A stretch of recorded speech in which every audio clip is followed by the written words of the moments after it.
Hello and welcome back everybody to another wonderful edition of Cooking with Sun King. It's your boy, Chef Steven, here at the signature table at Fisher's Test Kitchen. Of course, with our great friends from Green Bean Delivery to provide you with another awesome episode of Cooking with Sun King. Today, we are going to take one of our great core beers, Wee Mac, the Scottish style ale, and we're going to make a beautiful schnitzel slider.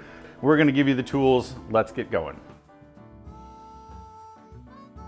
So to get started, we need to take our beautiful pork chops. They're usually around a half a pound per. These are Gunthorpe Farms, right there just a couple hours north of us. We're gonna trim off a little bit of that fat. We're going to butterfly them completely, so cut them in half on the horizontal, and then we'll tenderize the pork. And then we're gonna actually cut those in half again. So these are kind of little mini guys. You can, honestly, depending on how big your pork is, you can make about 80 of these, all the way up to maybe even 12 if they get real big. And then we're going to set ourselves up a breading station. Very classic, just a little bit of seasoned flour, eggs, and panko. And so we've taken this really awesome panko from our good friends at Green Bean, and I've just run it through a food processor, so it's a little finer. You can, if you want to use cracker meal, you can use cracker meal, but we like the panko for the extra crunch. And then we'll go to the fryer, and then we'll beer braise some cabbage and put it all together on the plate, and then put it in my tummy. Cool, let's get started. So we are going to take our pork chops straight out the package. A little bit of fat's okay. That'll fry up really nice and delicious on the edge there. But we just need to cut these horizontally. So I usually like to stand them on the thickest end, and then we'll just cut right through the middle, trying to get it as even as possible. And that's just butterflying, simple technique, but it also gives us a much better place to start when we go to tenderize. We do need to pound these out first. So again, I'm just gonna take our baggie. I like to open it just on two sides like this, and we'll do these two at a time. We are going to use the tenderizing end of our meat mallet today. And this again just allows us to kind of spread things out, tenderize them a little bit. We just want these about 1/4 inch thick.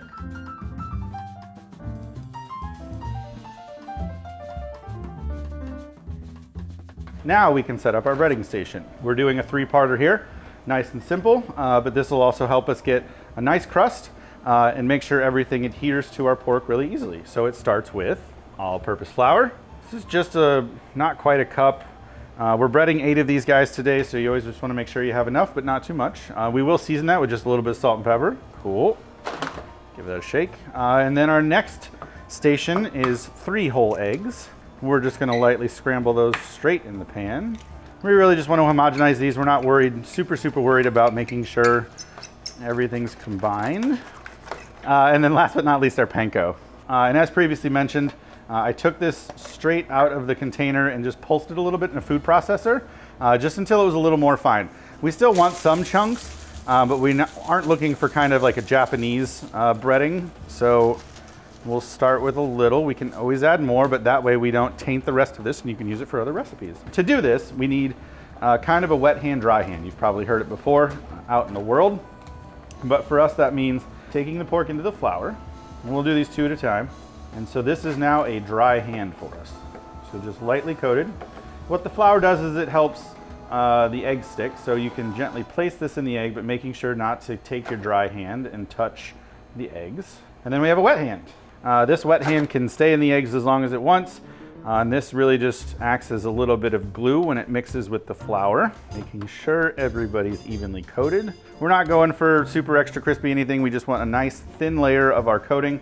So from the wet back into dry number 2, which is our panko breadcrumbs. And again, you'll notice that I'm not taking my wet hand and dipping it into the panko, because then we get those Hulk fingers where just layers and layers of all this stuff kind of builds up. We'll take our dry hand, kind of just sprinkle the top and press those in just a little bit. And that goes there. We'll continue to do this with our other pork chops. So our pork has been breaded. It's gonna hang out, and then our oil is going to heat up. And while we're doing that, we're going to beer braise some delicious red cabbage. It's pretty simple. We're just gonna start with a little bit of butter in a skillet, and then add some onions, a little bit of caraway seed, our cabbage. We're gonna just gently cook that. We're not looking for brown, we're not looking for crazy. We just want a nice, just kind of reduced, delicious cabbage, and then about 12 ounces of our Wee Mac. And we'll just let that kind of go for 10 or 15 minutes while we fry up our schnitzel.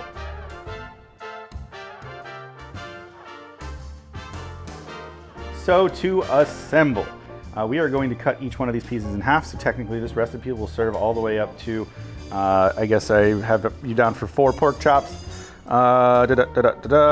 Yeah, like 16. You can probably get 16 sandwiches out of this at the most. 8 on the little end, but we're just gonna fire up 6. And so we've got we've got some wonderful batch number 2 dill pickle mustard. So it's got a little bit of dill. It actually has a little bit of pickles in it. We're gonna put that on our bottom bun. This, of course, just provides a nice little sharpness against all of those savory flavors. To change things up a little bit, the wonderful people at Cleveland Foods have this beautiful roasted garlic dressing. So it's naturally fermented, all ingredients that you can say out loud, which is always good. So we're gonna put a little bit of that on the top bun just for some nice contrast. That garlic, a little bit of Dijon is in there. It's kind of creamy. Little goes a long way though. We'll spread that around. And then of course, last but not least, we've got our schnitzel. And again, you could serve these just as a whole piece, but I'm going to cut them in half for our little sliders. Nice and crispy, not too heavy though, perfectly cooked. And then on top of all of this, we're gonna go in with just a little bit of our braised cabbage, seasoned to taste right before, but it's got that nice caraway, the caramelized onions, that little bit of butter, and of course all of that wee mac. We did reduce that whole thing, so there wasn't a ton of liquid left. We just have this kind of nice beer flavored, onion flavored, delicious cabbage situation that goes on top. And that's all she wrote. So as a quick recap, we had everything fried up. Our cabbage was nice and reduced, really not much liquid left, trying to keep it as dry as possible. And that kind of seals the deal. So those were our delicious pork schnitzel sliders with our wee mac braised cabbage. And that does it for today. As always, we want to thank our good friends here at the Fisher's Test Kitchen at the signature table for allowing us to hang out and go crazy in the kitchen. We also want to thank our good friends at Green Bean Delivery for all of the delicious stuff. If you want this recipe and all of the other recipes of Cooking with Sun King, go to greenbeandelivery.com/blog.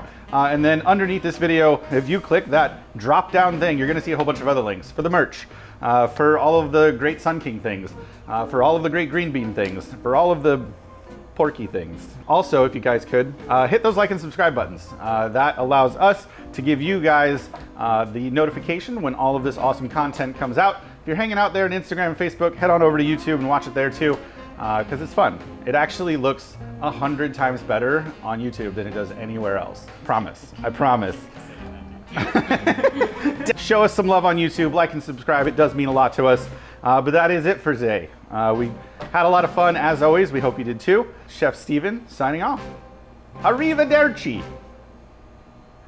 See you in the next one.